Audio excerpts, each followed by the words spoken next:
তো তাড়াতাড়ি ব্রিডিং করে চলে আসছে কেন বুঝতেছি না, কারণ অনেক সময় মিটিং করতেও দেখি তাদেরকে। এই হচ্ছে আমার বেবিগুলো, তারা এখন সুস্থ সবল আছে। দুইটা ডিমে দিয়ে দিচ্ছি, আর ডিমগুলো আমি কিছুক্ষণ আগে চেক করছিলাম, ডিমগুলো দুটোই জমছে। এবার হয়তো দুইটা বেবি সুন্দরভাবে পাবো। এই হচ্ছে আমার মাদিটা, আর এই হচ্ছে নটটা মুরগিগুলোকে। আর এগুলো অনেক দেখতে অনেকটা বড় হয়ে গেছে, দেখেন এগুলোর সাইজ। হয়তো কালকে পরশুর মধ্যে হয়তো ডিম দেবে, অবশ্যই আপনাদেরকে আমি ভিডিওতে দেখাবো। Hi friends, welcome to my another video. আপনাদের Shipon and paste YouTube channel এবং ফেসবুক পেজ, আমি আছি আপনাদের সাথে শিপন। আজকে একটা ভিডিও নিয়ে চলে আসলাম। আজকে আমার লফটে কিছু ছোটোখাটো আপডেট দেওয়ার চেষ্টা করবো। তো চলুন ভিডিওটা শুরু করা যায়। এই হচ্ছে আমার কবুতরের বেবিগুলো, তারা অলরেডি এখানে সুস্থভাবে আছে। খাবার টাবারও দিচ্ছি, খাবার টাবারও খাচ্ছে। আর তারা অলরেডি ডাকাডাকি করে। ওইটা নটটা মানে প্রচণ্ড ডাকে, ওই চিবা যায় ওইখানে বসে, মানে ডিম পাড়ার মতন ওটাকে ডাকে। কিন্তু এখনও আমি বুঝতেছি না, এগুলো তো এখনও ভালোভাবে বয়স হয় নাই। ম্যাক্সিমাম হয়তো 4 থেকে 4.5 মাসের মতন হয়েছে, কিন্তু এখানে তো তাড়াতাড়ি ব্রিডিং করে চলে আসছে কেন বুঝতেছি না, কারণ অনেক সময় মিটিং করতেও দেখি তাদেরকে। এই হচ্ছে আমার বেবিগুলো, তারা এখন সুস্থ সবল আছে। আর এখানে আছে আমার হচ্ছে মেন পেয়ারটা, এই হচ্ছে গিয়াসলি নটটা। তাদেরকে কিছু আগে খাবার দিয়েছিলাম, খাবার টাবার খেয়ে ইয়ে করছে। আর এই হচ্ছে মাদিটার ডিমে তা দিচ্ছে, অলরেডি দুইটা ডিমে দিয়ে দিচ্ছে। আর ডিমগুলো আমি কিছুক্ষণ আগে চেক করছিলাম, ডিমগুলো দুটোই জমছে। এবার হয়তো দুইটা বেবি সুন্দরভাবে পাবো। এই হচ্ছে আমার মাদিটা, আর এই হচ্ছে নটটা। আর এগুলোকে ভাবছিলাম হয়তো আলাদা আলাদা জোড়া দেবো, মানে কি নটটার গ্যাসলি নরের সাথে গ্যাসলি মা দিয়ে একটা এনে দেবো, আর গিরিবাজের সাথে গিরাবেজি নর এনে দেবো। কিন্তু এখনও সুন্দর ইয়ে করে পাই নাই, সেই জন্য আর ওদেরকে আর আলাদাভাবে জোড়া দিই নাই। এই হচ্ছে আমার কবুতরগুলো এখানে আছে, তারা এখানে থাক।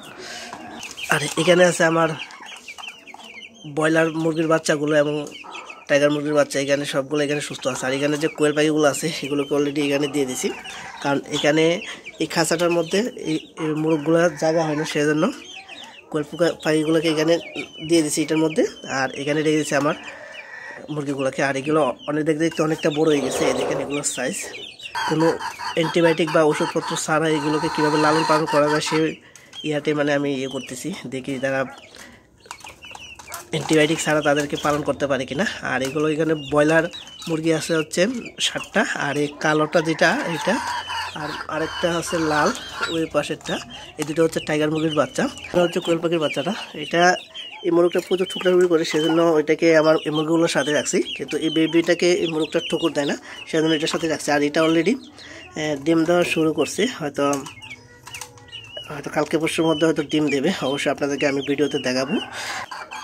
ব্রয়লার মুরগিগুলো যে নিয়ে আসছি, এগুলো লালন পালন সম্পর্কে একটু ধারণা নিতেছি, বা কীভাবে পালন করা যায় সেই আইডিয়াটা নিতেছি, যাতে পরবর্তীতে যাতে এনে পালতে পারি। কারণ আমাদের এখানে প্রায় সপ্তাহে 2-3টা করে ফার্মের মুরগি খাওয়া লাগে, সেজন্য আমি ভাবতেছি আমাদের বাড়িতে খাঁচার মধ্যে পালন করে দেখি লালন পালন করে খাওয়ার উপযুক্ত হয় কিনা, আর এগুলোর মাংস কেমন হয় সেটা দেখার জন্য আমি বাসায় নিয়ে এসে পালতেছি। আর ওদেরকেও সুন্দরভাবে খাবার টাবার দিতেছি, দুইটার মধ্যে 2টা খাবার দিতেছি। আর ওইখানে আছে পানির পাত্র, তারাও সুন্দরভাবে খাওয়া দাওয়া করতেছে আর সুন্দরভাবে বড় হচ্ছে।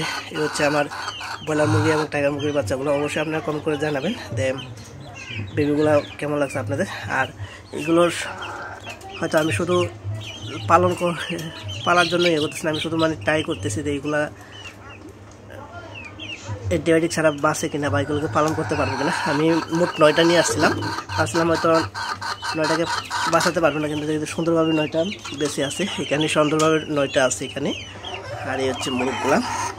আর এটা হয়তো সম্ভবত আমি ভাবছিলাম হচ্ছে ইয়ে হবে, মুরগি হবে, দেখি এখন মোরগ হয়ে গেছে। হচ্ছে আমার মুরগির বাচ্চাটা, আর হচ্ছে মোরগটা। এটা অনেক প্রচুর ডাক্তার, হয়তো আজকে হয়তো কালকের ভিতরে ডিম দিয়ে দেবে। এই হচ্ছে আমার লফটের ছোটোখাটো আপডেট দেওয়ার চেষ্টা করছি। অবশ্যই আপনারা আমার চ্যানেলের সাথে থাকবেন প্রতিনিয়ত ভিডিও দেখার জন্য।